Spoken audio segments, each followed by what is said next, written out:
నమస్కారం అండి. 2014 నుండి మేము ఉంటున్నాం. కాకపోతే మా ఆయనకి ఆపరేషన్, గుండె ఆపరేషన్ కావడం వల్ల 2019లో ఆపరేషన్ కావడం వల్ల మేము అక్కడ ఉంటే ఆయనకి సౌకర్యంగా ఉండదని మేము కిరాయికి తీసుకుని వరంగల్ క్రాస్ రోడ్ లో ఉంటున్నాం అండి. ఇక అక్కడ భూమి అంటే ఇక ఇట్లే మళ్ళీ లేని వాళ్ళకి మా ప్లేస్ లో మళ్ళీ వేరే వాళ్ళు ఉండడానికి వీలు ఉన్నోళ్ళు ఉన్నారు. మాకు వీలు కాక మేము వచ్చి గుండె ఆపరేషన్ అయిందని ఇక మేము వరంగల్ క్రాస్ రోడ్ లోనే ఉంటున్నాం అండి. కాకపోతే ఏంటంటే మీటింగులు పెట్టినప్పుడల్లా మాకు ఈ ముత్తయ్య గారు గనక మాకు తెలిసిన వాళ్ళు ఇక ఎప్పుడు ఏ అవసరం ఉన్నా, ఏ మీటింగ్ ఉన్నా, ఏది సంబంధించిన విషయమైనా మాకు చెప్తే మేము పోయి మీటింగ్ లో పోవడం కానీ, దేనికైనా హాజరు కావడం కానీ, ఏమైనా కొద్దిగా గొప్ప మాకు 100 గజాల ప్లాట్ వచ్చినా కానీ కనీసం రేకులు వేసుకొనైనా కానీ ఉండడానికి వీలుగా ఉంటది. ఈ కిరాయిలు పెట్టాలంటే ఇంకెన్ని సంవత్సరాలు పెడతామని మీటింగ్ లో మాత్రం తిరుగుకుంటా మా ముత్తయ్య గారిని ఫాలో అవ్వకుండా ఉంటున్నాం అండి. మా ఆయనకి ఓన్లీ ఆపరేషన్ అయ్యి, గుండె ఆపరేషన్ అయ్యి ఆయన ఇబ్బందులు పడుతాడు, ఆడ ఉంటే అన్ని సౌకర్యంగా ఉండవని ఒకే ఒక కారణంతో ఇంటికి రాయి కట్టుకుంటా మేము వరంగల్ క్రాస్ రోడ్ లోనే ఉంటున్నాం అండి. ఇప్పటికి కూడా అయితే ఈ అయిన కారణం నుంచి కూడా మేము ఎక్కడ జిరాక్స్లు ఇవ్వంటే అక్కడ, ఎక్కడికి అంటే అక్కడ వెళ్తూనే ఉన్నాం. అక్కడ ఇక్కడ కాగితాలు ఇస్తూనే ఉన్నాం. ఇవాళ కూడా ఇక్కడ మీటింగ్ ఉందని అంటే మళ్ళా ఇక్కడికి కూడా వచ్చినామండి. ఇక మా ఆయనేమో ఎక్కడికి రాలేవాడు, సరిగా ఆపరేషన్ అయింది, గుండె ఆపరేషన్. మళ్ళా ఈ మధ్యన మొన్న కూడా పోయిన నెల 5వ తారీఖు కూడా కణితి అయితే దానికి కూడా మళ్ళీ ఆపరేషన్ చేయించి ఇట్లనే తిరుగుతున్నాం మేము. ఇక ఈ కిరాయిలు కట్టలేక ఇంకా ఎన్ని సంవత్సరాలు కడతాం సార్, ఇప్పుడన్నా వస్తుందేమన్న ఆశతోని తిరుగుతూనే ఉన్నాం సార్. మేము ఇక ఎడు తిరిగి మాకు ఇల్లు కావాలండి. నా పేరు సత్యవతి అండి.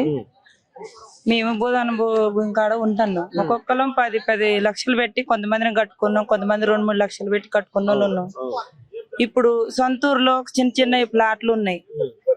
అంటే అవి ఎప్పుడో మేము అక్కడ అడవిలాగా ఉంది, అడవిలో ఉండలేక మేము ఇక్కడికి వచ్చేసినాం. ఇవి కరెంట్ లేకపోయినా, నీళ్ళు లేకపోయినా మేము ఇక్కడే ఉన్నాం. అసలు ఇక్కడ నుండి మేము వెళ్ళలేదు. అయితే ఇప్పుడు ఇందిరా మిల్లు వచ్చింది. మీరు 24 మా మండలానికి, కొణిజర్ల మండలానికి 24 ఇల్లులు వచ్చినాయి ఇందిరా మిల్లు. మీరు మీ సొంతూర్లలోనే ఉండాలి. మీకు ఎంత ఇది చేసినా మీ దగ్గరకు అయితే రావు. మీరు మీ ఊర్లోనే ఉండాలి. అసలు అది ఇచ్చారు సార్, మాకెందుకు? ఇప్పుడు మా ఇల్లులు 10 లక్షలు మా ఇల్లులు పోయినాయి. మేము అదే అక్కడ ఉండి కట్టుకునే వాళ్ళు అయితే అక్కడే కట్టుకుంటాం ఈ 10 లక్షలు పెట్టి. మరి ఇక్కడ ఎందుకు ఉన్నాం? మేము ఇక్కడ ఉండాలనే కదా, ఎండనక వాననక ఇక్కడ ఉన్నాం. ఇక్కడ మీరు అరువులు కాదు, అక్కడే అరువులు. అంటే మాకు ఈ మధ్య 2023లోనేమో జాయింట్ సర్వే చేశారు. అప్పుడు ఏం చెప్పారు? జాయింట్ సర్వే చేసినప్పుడు మీది మీకే, మాది మాకే అని చెప్పారు. అప్పుడే మీరు ఇక్కడ ఉండటానికి అరువులు కాదని చెప్తే మేము ఇల్లులు కట్టుకోపోయేవాళ్ళం. ఇప్పుడు ఈ 3 సంవత్సరాల నుంచి చాలా ఇల్లులు కట్టుకున్నాం మేము. ఎంత నష్టపరిహారం ఏంది? మా వాళ్ళు తిన్నారు డబ్బులు అంటున్నాం. ప్రూఫ్ ఏమన్నా వచ్చిందా? ప్రూఫ్ ఒక్కల కాండన్నా వస్తుంది కదా సార్. రాక్కోకుండా మీరు ఇంకా ఇయ్యున్నాయి అని మా వాళ్ళని తీసుకుపోయి లోన్ వేసి మమ్మల్ని రోడ్డు మీద ఎత్తే మాకు రూములు దొరకట్లేదు. మేము ఏడ ఉండాలి, ఏం చేయాలి? మాకు ఇవ్వాల్సిందే. మాకు 100 గజాలు మాకు ఇవ్వాల్సిందే. మేము ఊళ్ళలో పోయితే మేము పోం సార్.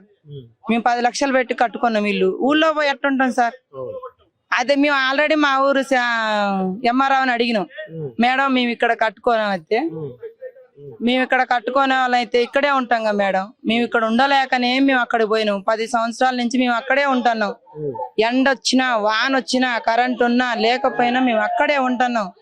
వద్దు మేడం మాకని ఇందిరా మిల్లు మాకేం భిక్షం ఇస్తలేవు. నువ్వు నా ఇల్లు 10 లక్షలు ఇల్లు పోయింది, నువ్వు దేనికి ఇస్తానో మేడం అని అడిగితే నువ్వు ఎన్ని చెప్పినా గానీ నీకు రాదమ్మా, నువ్వు ఇక్కడే కట్టాల్సిందే అని అంటున్నావు.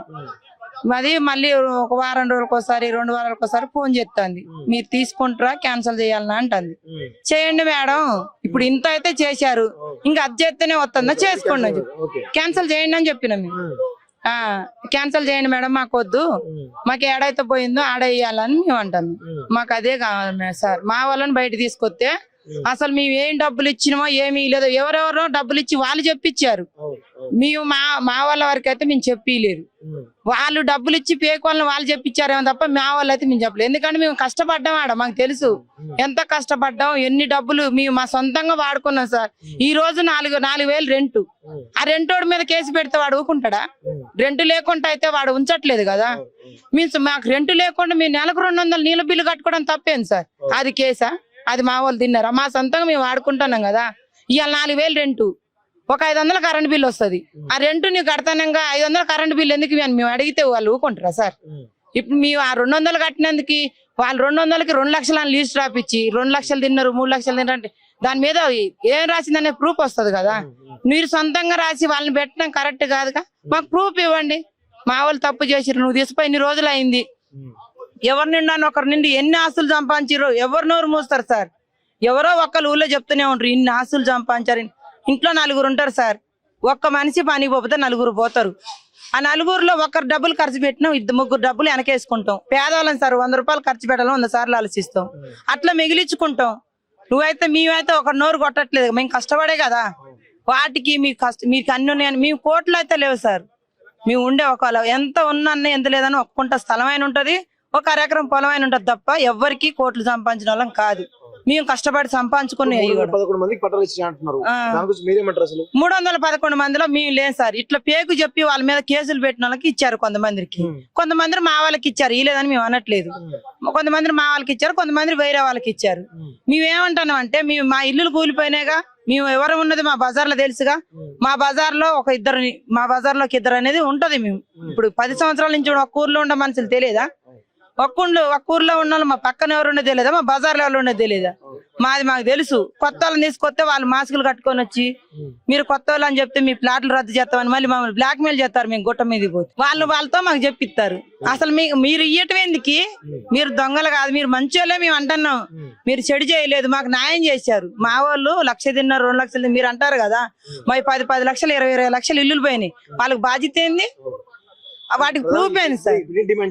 ఏం డిమాండ్ చేస్తానో మా స్థలం మాకు ఇవ్వాలి, మా ఇల్లు మాకు ఇవ్వాలి. సంధించట్లేదు. అదే మేము అనేది. ఇప్పుడు మా ఇల్లు నష్టపరిహారాలు మేము ఎంత అయితే కోల్పోయినా మాకు ఇవ్వాల్సింది.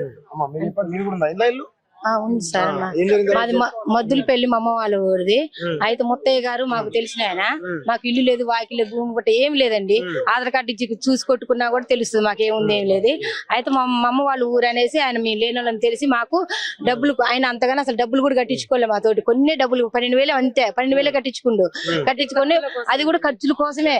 ఆయన 1 లక్ష రూపాయలు అన్ని అబద్ధం. ఆయన కట్టించుకోలే. అట్లా ముత్తయ్య గారు మేము కట్టింది కూడా ముత్తయ్య గారికే కట్టించి సర్లే ఇస్తామని చెప్పేసి మాకు కొన్ని రోజులు పోయి చూపిస్తే ఉంటాం అనేసి కొన్ని రోజులు కూడా అట్లా ఉన్నామండి. పిల్లలు ఎగ్జామ్స్ ఉన్నాయి అనేసి వచ్చేసినాం. వచ్చిన తర్వాత ఇక వచ్చింది ఇల్లు వచ్చి తర్వాత ఇస్తావమ్మా మీకేం లేదని తెలుసు కదా అని చెప్పేసిండు. సర్లని పిల్లలు ఎగ్జామ్ వచ్చేటప్పుడు తర్వాత ఇట్లా జరిగిందండి. ఆయన డబ్బులు అయితే ఆయన బయటకు వస్తే గానీ అసలు నిజాలు ఎవరు అబద్ధం ఎవరు నిజం అన్ని బయటకు వస్తాయండి. ఆయన డబ్బులు తీసుకునేది అది కరెక్ట్ కాదు అసలుకి. మేము అంతగా మీ లేని వాళ్ళు ఇంకా 1 లక్ష రూపాయలు అట్లా ఇస్తామండి. లేకని మేము చెప్తే 12,000 ఇచ్చినాం. 1 లక్ష రూపాయలు తీసుకున్నట్టు అయితే అది అబద్ధం. ఆయన మా దగ్గర మేము ఉంటే మా ఇళ్ళ ప్లేస్ మేము ఏరే కొనుక్కునేటోళ్ళం కదా. లక్షలు ఉంటే మేము ఆయన డబ్బులు ఇచ్చి మేము అట్లా ఎందుకు చేస్తాం? మీ నమ్మి ఆయన మా ఊరే మద్దులపల్లి. నేను నమ్మి 12,000 ఇచ్చినాం. అవి ఖర్చులకి ఇచ్చిన ఆయన కనబడుతూనే ఉంది. పలానా ఖర్చు పెట్టి అన్ని చెప్పారు కూడా. ప్రతి ఒక్క మీటింగ్ కూడా ఏం లేదు. ప్రతి ఒక్క మీటింగ్ కూడా చెప్పింది ఆయన. గుట్ట మీద లైన్లు అవి కరెంట్ లైన్లు ఆ వాటర్ కోసం అన్ని ఖర్చులు మొత్తం కూడా చెప్పేశారు. మీరు ప్రతి ఒక్క మీటింగ్ కూడా వెళ్ళినండి. ఇక్కడ కూడా ఒకసారి పేదలకి చేస్తున్నారు కదా, పేదలకి మంచి చేస్తారు వీళ్ళు చేయకూడదని అట్లా కక్ష కట్టారండి. వాళ్ళని బయటకు తీసుకొస్తే గానీ అసలు నిజాలన్నీ బయటకు వస్తాయండి. వాళ్ళని బయటకు తీసుకురావాలా. ఎవరు కట్టింది ఎవరు కట్టింది అన్ని బయటకు వస్తాయండి.